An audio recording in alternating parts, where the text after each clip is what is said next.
सबसे पहले दुरानी साहब, मैं आपसे जानना चाहूँगी, इस फिल्म को सेंसर बोर्ड पास करता है, इसके क्या मायने? वो इससे लोगों की भावनाएं आहत ना हो, जाहिर तौर पर इसका ख्याल रखा जाता होगा जब एक बोर्ड एक सर्टिफिकेट देता है।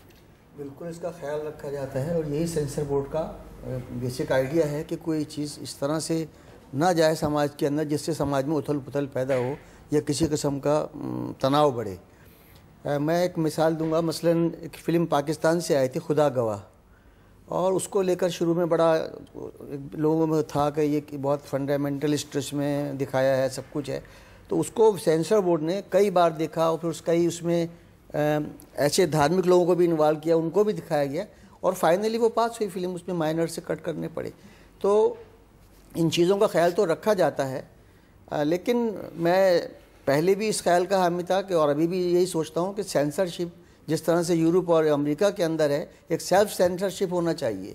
सेंसरशिप की अब ज़रूरत नहीं है 21वीं सदी के अंदर कि सेंसर किया जाए। खुद जो मीडिया को, फिल्म वालों को या फाइन आर्ट्स वालों को खुद ही अपना एक डिसिप्लिन बनाना चाहिए जिसमें सेंसर की ज़रूरत ना हो। बिल्कुल। हमारे साथ प्रहलाद कक्कड़ मौजूद। प्रहलाद जी, आप कैसे देख रहे हैं जो पूरा कंट्रोवर्सी इस फिल्म का बेसब्री से दक्षिण भारत में इंतजार किया जा रहा था, इसमें कई नई टेक्नोलॉजी यूज हुई है, कैसे देख रहे हैं इस रोक को आप? देखिए, ये जब आर्ट को आप पॉलिटिसाइज करते हैं तो कोई भी कुछ भी उन पे दाग उठा सकता है, देन एवरीथिंग इज कंट्रोवर्शियल। नहीं तो आप सैनिटाइज करिए, it's not entertainment anymore. So the point is that I think we should ban politics from entertainment. And अगर एक institution सेंसर बोर्ड जैसा, which is an institution, it's a national body, अगर उनने पास कर दिया है, nobody has the right to say anything. अगर आपके कौम में आप बोलना चाहते हैं कि ये फिल्म को मत देखो, by all means, that is your issue with your com, but you cannot deprive the rest of the country from seeing the film by banning it. ठीक ठीक। कासमी साहब, क्यों जिस तरह से सेंसर बोर्ड पास कर देता है, प्रहलाद साहब कह रहे हैं कि आपके इश्यूज, आपकी शायद ये राजनीति कर रहे हैं आप, ऐसा है? देखिए, ये सवाल तो सिर्फ उनसे पूछा जाए। आप भी कह रहे हैं सेंसर बोर्ड ने आपको क्लीन चिट दे दी। सवाल मेरा ये है कि आपने क्लीन चिट आपको मिल गई, आपने 40 मुसलमान और क्लेरिक्स को, तमिलनाडु के लोगों को बुलवाया, उनको क्यों दिखाया? आपने किस संतुष्ट करने के लिए, क्यों कर, क्या वो कौन थे? क्या उनकी बेइज्जती करने के लिए बुलाया? उन्हें उनकी औकात दिखाने के लिए बुलाया? जब आपने उनको बुलाया, उन्होंने उस पर एतराज किए, तो फिर मामला कोर्ट में गया। तो इसका मतलब ये है आपने उनको क्या हैसियत दी, क्यों बुलाया उनको?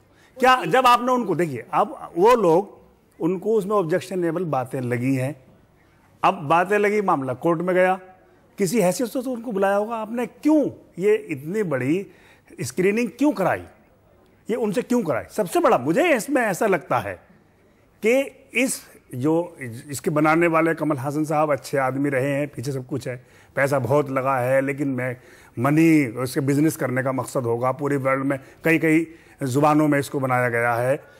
मकसद हो सकता है एक इससे बाकायदा कंट्रोवर्सी क्रिएट करने का एक मकसद है। आपने 40 आदमियों को वो चीज़ दिखा दी, उसके बाद जब वो रोड पर आ रहे हैं तो आप कह रहे हो कि ये कल्चरल टेररिज्म है, और आप ये कह रहे हो कि पैट्रियोटिक मुस्लिम इसको पसंद करेगा। इसका मतलब ये जो आपकी इस फिल्म को पसंद नहीं करेगा वो गद्दार है, वो पैट्रियोटिक नहीं है।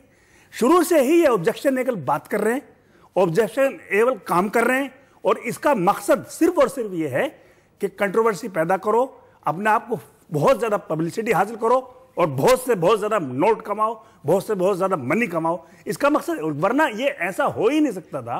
किस वजह से? जब आप देखिए, आप एक फिल्म रिसर्चर हैं, और इतनी बड़ी आप कल्चरल टेररिज्म कह रहे हैं उसको, यस, इसके बढ़ावा आपने दिया है, आपने खुद लोगों को बुलाया। बात से हैं, लेकिन कमल हासन ने उन तमाम लोगों के जो प्रतिनिधि हैं उनको बुला के इसलिए दिखाया कि वो एक संतुष्ट उनको करना चाह रहे थे कि मैं किसी कौम के अगेंस्ट नहीं हूं, मैंने किसी कौम को उनकी छवि खराब करते हुए। ये तो सेंसर बोर्ड के पास करने से पहले दिखाना चाहिए था आपको। इस सेंसर बोर्ड ने भी पास किया हुआ है ना, तो आपको फिर सब कुछ मिल गया।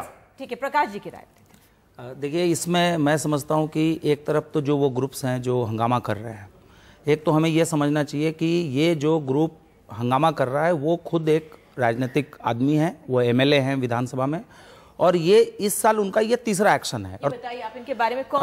ये जौहरुल्लाह साहब हैं और इनकी पार्टी का नाम मैं पूरा ठीक से नहीं, मुस्लिम मुनित्र कड़गम इस तरीके से नाम है। इन्होंने जब अमेरिका वाली वो फिल्म आई थी वो उसको लेके हंगामा किया। अगर आपको उस फिल्म को चाहे किसी भी फिल्म को लेके अगर विरोध करना है तो आप एक डेलीगेशन लेके गवर्नमेंट के पास या जो भी अथॉरिटीज़ हैं उनके पास आप जा सकते हैं कि भाई ये ऐसा ऐसा है, हम इसके खिलाफ हैं। लेकिन उसको लेके सड़कों पे हंगामा किया गया। फिर उसके बाद एक दूसरे कलाकार हैं विजय, उनकी एक फिल्म थी, उसको लेके हंगामा किया गया। और तीसरा ये विश्वरूपम को लेके।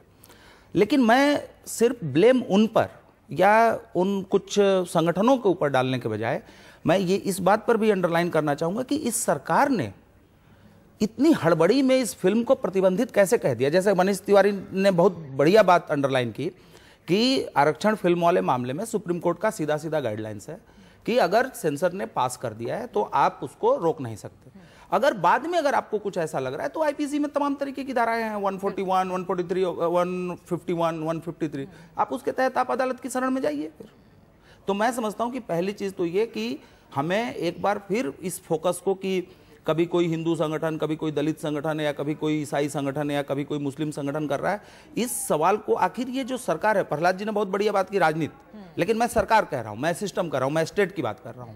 और अगर आप मुझे 1 मिनट और टाइम दें, मैं सिर्फ 3 लाइन में उद्धृत करना चाहूंगा कि सरकारें सिनेमा को कैसे देखती हैं। इंटेलिजेंस, क्रिमिनल इंटेलिजेंस के डायरेक्टर ने 4 मई 1915 को जो डिस्पैच दी थी उसमें उन्होंने कहा था कि मेरा भरोसा है कि हिंदुस्तान में सिनेमा का बड़ा भविष्य है। 1915, 4 मई 1915, लगभग 100 साल पहले। और मेरा भरोसा है कि हिंदुस्तान में सिनेमा का बड़ा भविष्य है और सरकार को इसके प्रदर्शन पर नियंत्रण रखना होगा क्योंकि दर्शकों की रुचि पर भरोसा नहीं किया जा सकता। खैर ये 100 साल पहले। बीच में आइए 1951 5 नवंबर का डिस्पैच है सेंसर बोर्ड की मीटिंग में उस समय के सूचना और प्रसारण मंत्री का। सेंसर की कठोर नियमावली और कठोरता से उसके पालन को सुनिश्चित करना बहुत जरूरी है। India's #1 news app just got even better. Download NDTV's new app. Fully optimized for retina display. Full screen view.